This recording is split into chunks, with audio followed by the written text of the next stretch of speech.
Shalom Elohim, haleluya, puji nama Tuhan. Semangat pagi Bapak Ibu Saudara yang dikasihi Tuhan kita, Yesus Kristus. Jumpa lagi bersama saya Pendeta Samuel Mawuntu dalam Renungan Pagi ke 1595 hari. Renungan pagi ini mengudara. Puji Tuhan. Bapak Ibu Saudara yang dikasihi Tuhan, sebelum kita mengawali segala aktivitas kita di pagi hari ini, marilah kita mengawalinya bersama Tuhan dengan mendengarkan firman Tuhan. Sebelum kita membaca, mendengarkan, dan merenungkan firman Tuhan hari ini, mari kita minta pimpinan Roh Kudus. Kita berdoa. Bapa di surga, berbicaralah kepada kami semua. Pakai firman Tuhan ini untuk menegur kami, menasihati kami, menguatkan kami, meneguhkan iman percaya kami, dan menuntun kami, supaya kami terus berjalan di jalan Tuhan yang benar. Dan pakai firman Tuhan ini untuk memberkati kami semua. Di dalam nama Tuhan Yesus, yang adalah firman Allah yang hidup, kami berdoa. Amin. Haleluya. Mari buka Alkitab kita dalam kitab Wahyu pasal 21, ayat 1 sampai ayat 8. Di bawah perikop, langit yang baru dan bumi yang baru. Demikian firman Tuhan. Lalu aku melihat langit yang baru dan bumi yang baru. Sebab langit yang pertama dan bumi yang pertama telah berlalu. Dan laut pun tidak ada lagi. Dan aku melihat kota yang kudus, Yerusalem yang baru, turun dari sorga, dari Allah, yang berhias bagaikan pengantin perempuan yang berdandan untuk suaminya. Lalu aku mendengar suara yang nyaring dari tahta itu berkata, "Lihatlah, kemah Allah ada di tengah-tengah manusia, dan ia akan diam bersama-sama dengan mereka. Mereka akan menjadi umatnya, dan ia akan menjadi Allah mereka. Dan ia akan menghapus segala air mata dari mata mereka. Dan maut tidak akan ada lagi. Tidak akan ada lagi perkabungan, atau ratap tangis, atau duka cita, sebab segala sesuatu yang lama itu telah berlalu." Ia yang duduk di atas tahta itu berkata, "Lihatlah, aku menjadikan segala sesuatu baru." Dan firman-Nya, "Tuliskanlah, karena segala perkataan ini adalah tepat dan benar."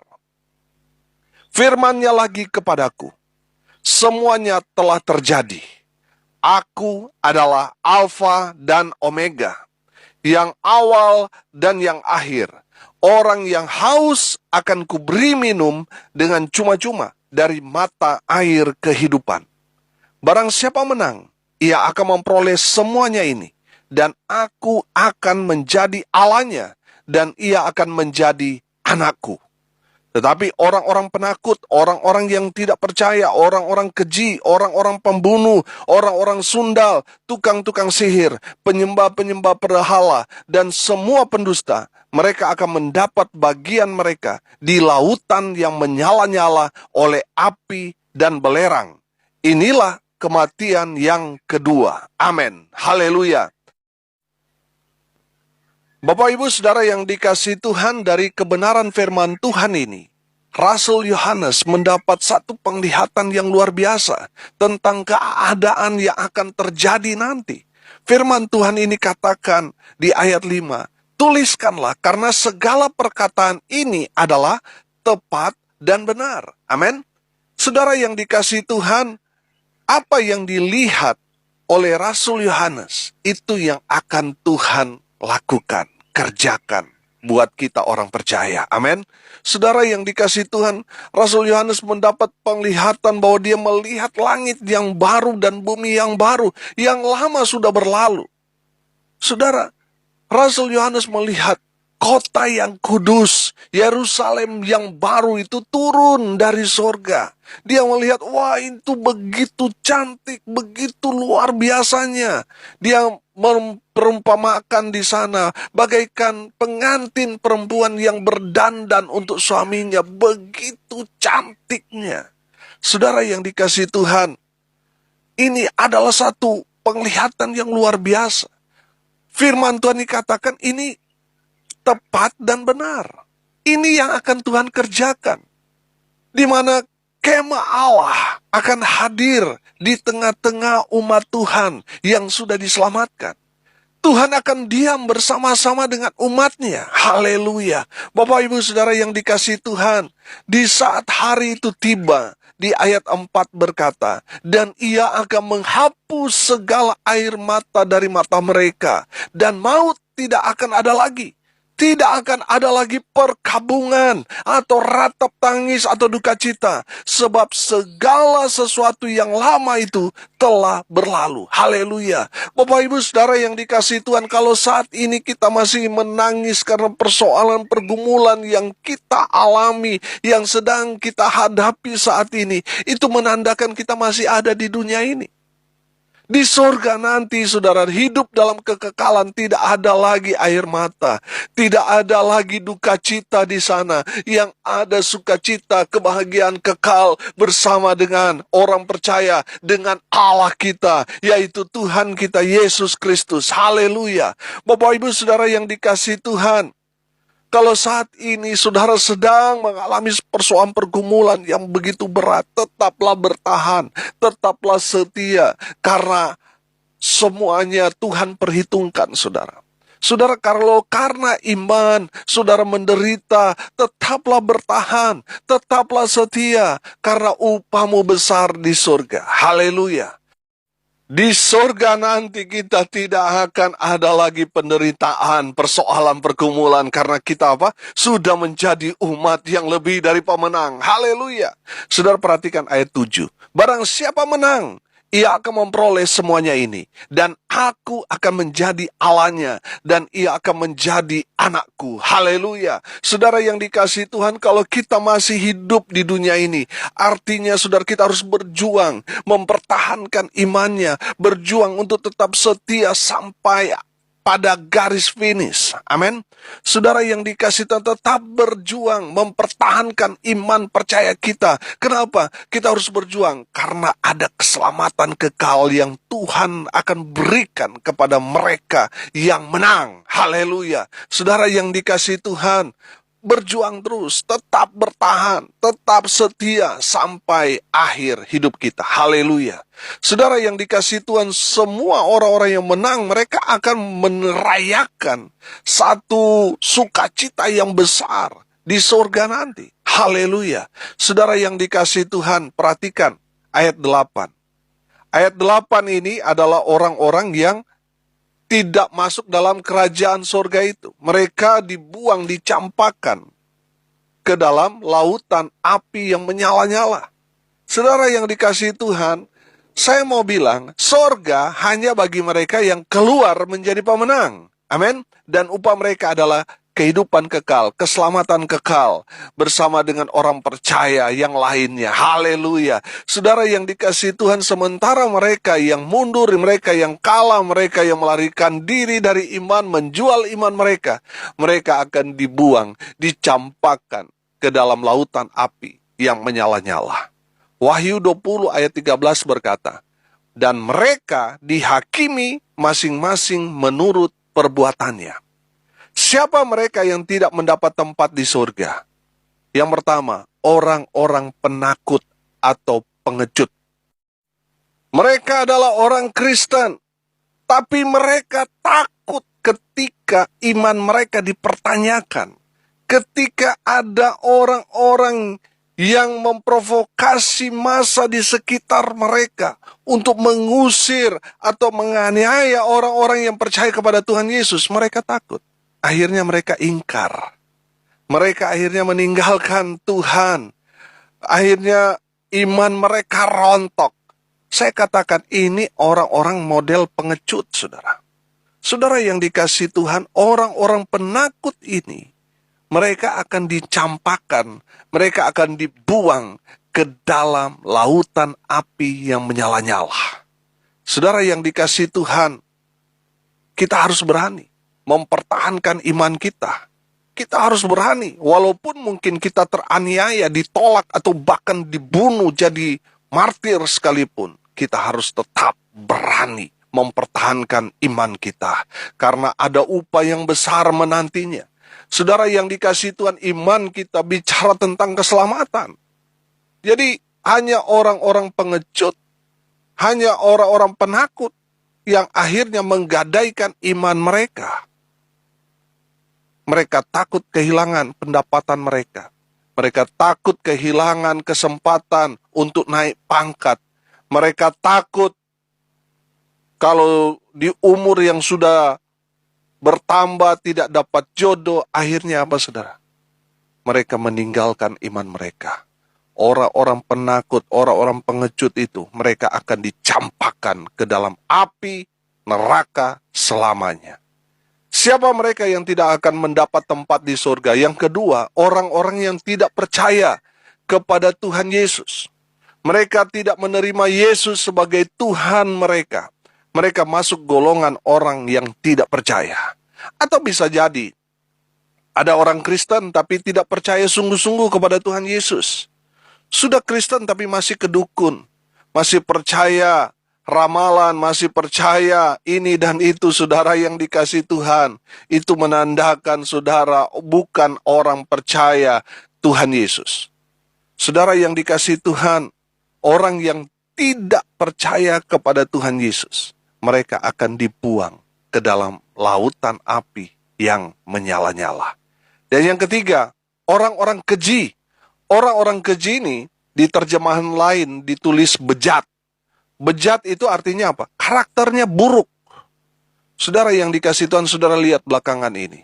Mulai terungkap, saudara. Kelihatannya baik, orang yang berpendidikan, orang yang punya pangkat, tapi ternyata karakternya buruk. Saudara yang dikasihi Tuhan, jangan tertipu dengan penampilan. Karena penampilan belum tentu itu mewakili karakternya orang itu. Ada orang yang kelihatannya manis tapi ternyata jahat. Atau sebaliknya, kelihatannya penampilannya buruk tapi hatinya baik. Betul? Saudara yang dikasihi Tuhan, kita mau memperhatikan orang-orang keji, orang-orang yang bejat, orang-orang yang memiliki karakter buruk. Mereka akan dicampakkan ke dalam lautan api yang menyala-nyala.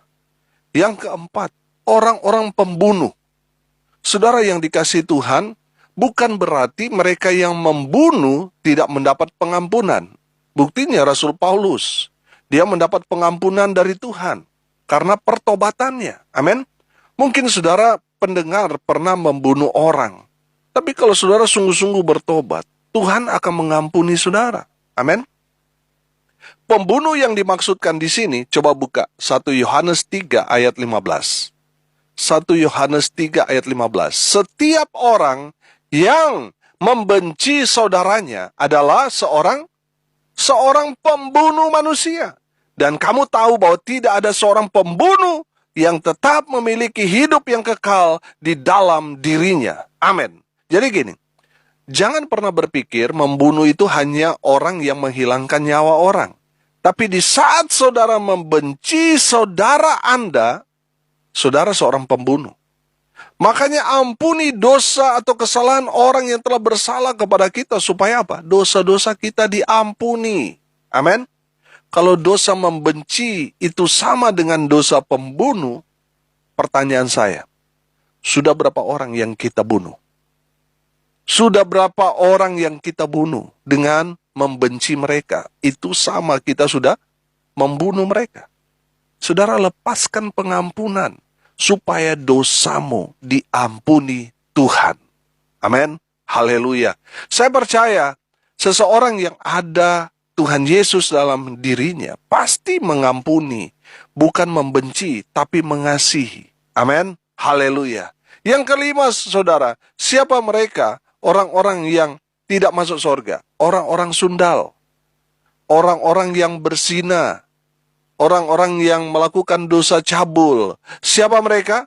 Mereka adalah para pelakor, pebinor, LGBT, saudara yang berhubungan seks sebelum menikah, kumpul kebo, pengguna jasa pelacur, dan lain sebagainya.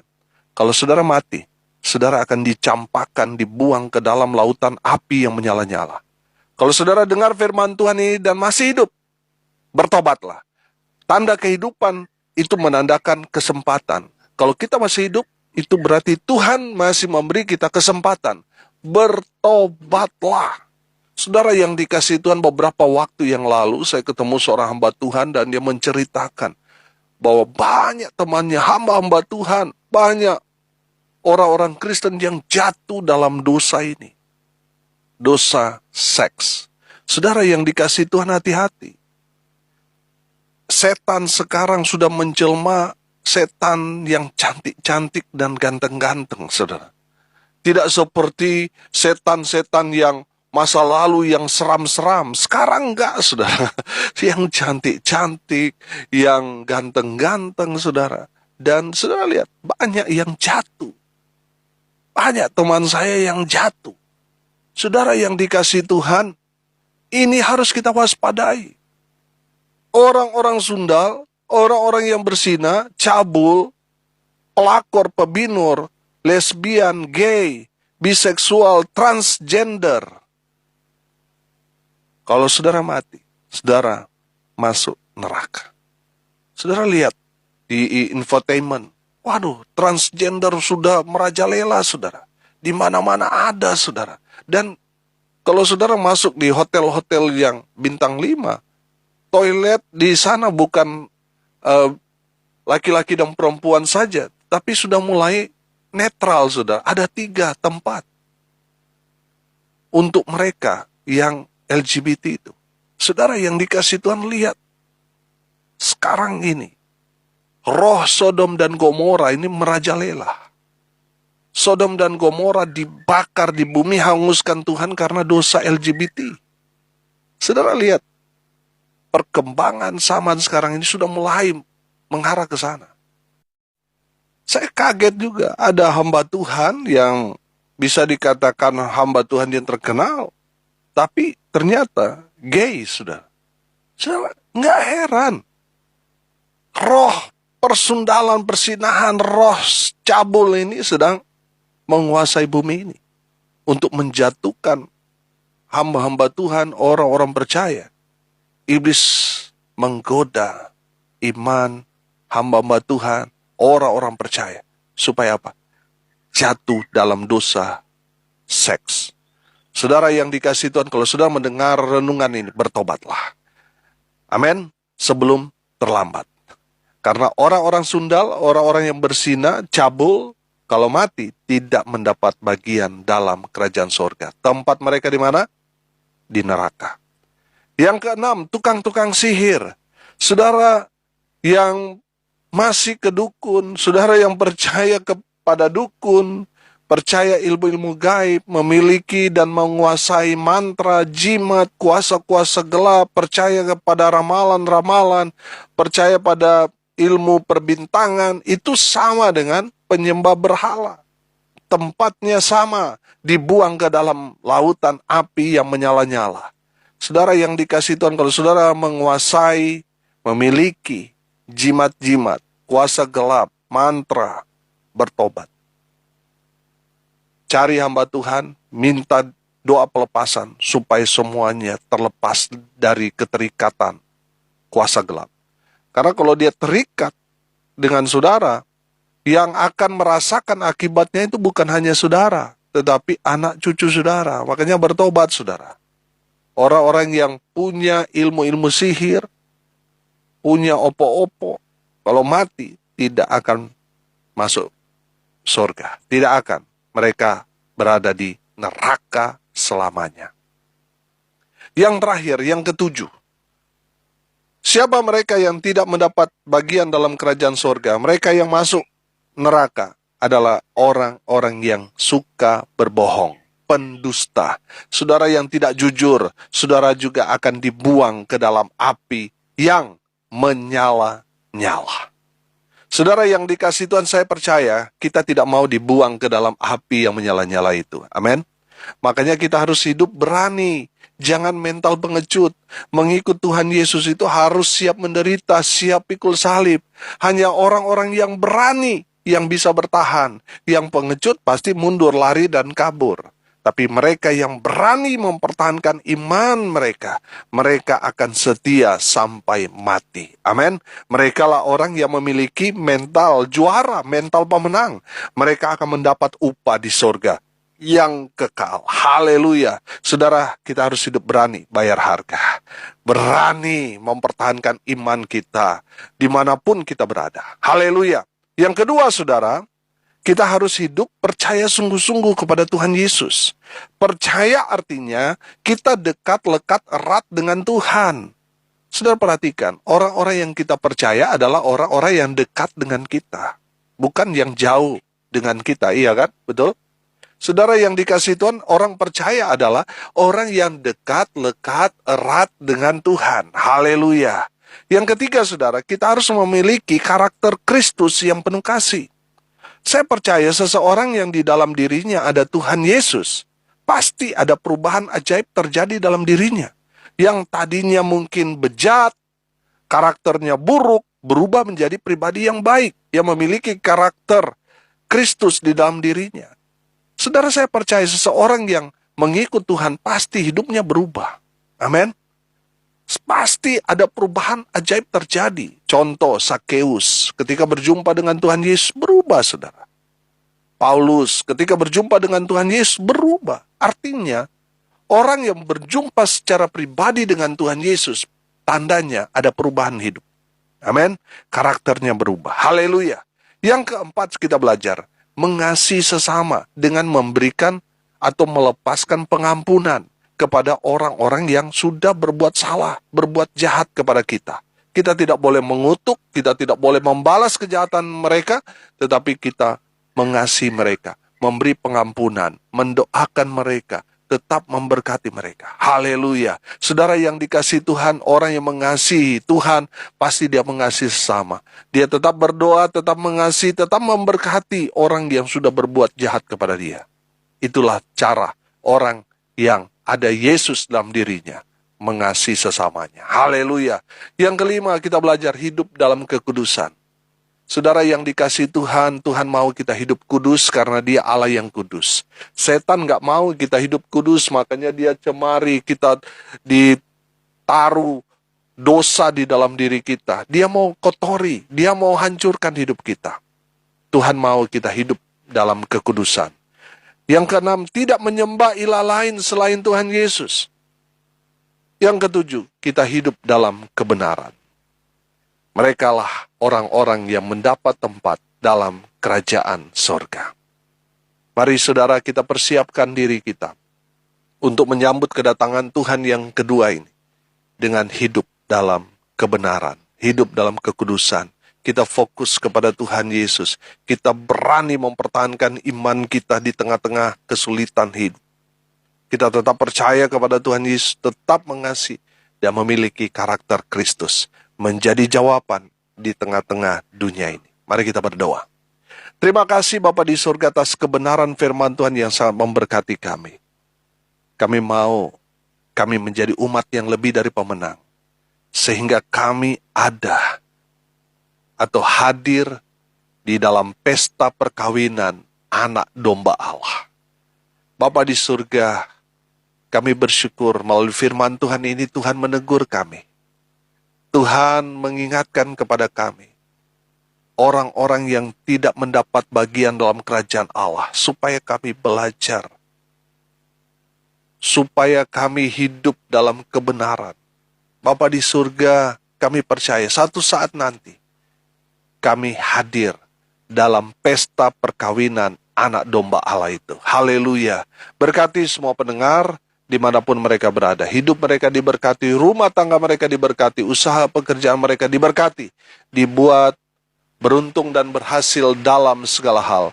Hamba berdoa untuk mereka yang sakit, Tuhan jamah, Tuhan sembuhkan di dalam nama Tuhan Yesus. Mereka yang saat ini sedang berduka cita, Tuhan memberikan penghiburan, kekuatan kepada keluarga yang ditinggalkan. Mereka yang hari ini berulang tahun, Tuhan Yesus memberkati mereka. Hamba berdoa biarlah berkat surga turun, memenuhi semua pendengar. Bapak Ibu Saudara yang dikasihi Tuhan, arahkanlah hatimu dan terimalah berkat dari Tuhan Yesus. Tuhan memberkati engkau dan melindungi engkau.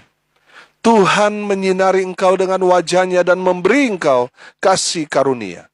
Tuhan menghadapkan wajah-Nya kepadamu dan memberi engkau damai sejahtera. Di dalam nama Tuhan Yesus, sumber segala berkat, saudara yang percaya diberkati Tuhan, katakan amin. Puji Tuhan. Bapak Ibu saudara yang dikasihi Tuhan, kalau saudara merasa diberkati melalui renungan pagi ini, bagikan juga kepada saudara-saudara yang lain supaya mereka juga diberkati, karena untuk itulah kita dipanggil untuk jadi berkat. Salam kasih dari Bali. Saya Pendeta Samuel Mawuntu. Sampai jumpa besok pagi. Tuhan Yesus memberkati kita semua. Haleluya.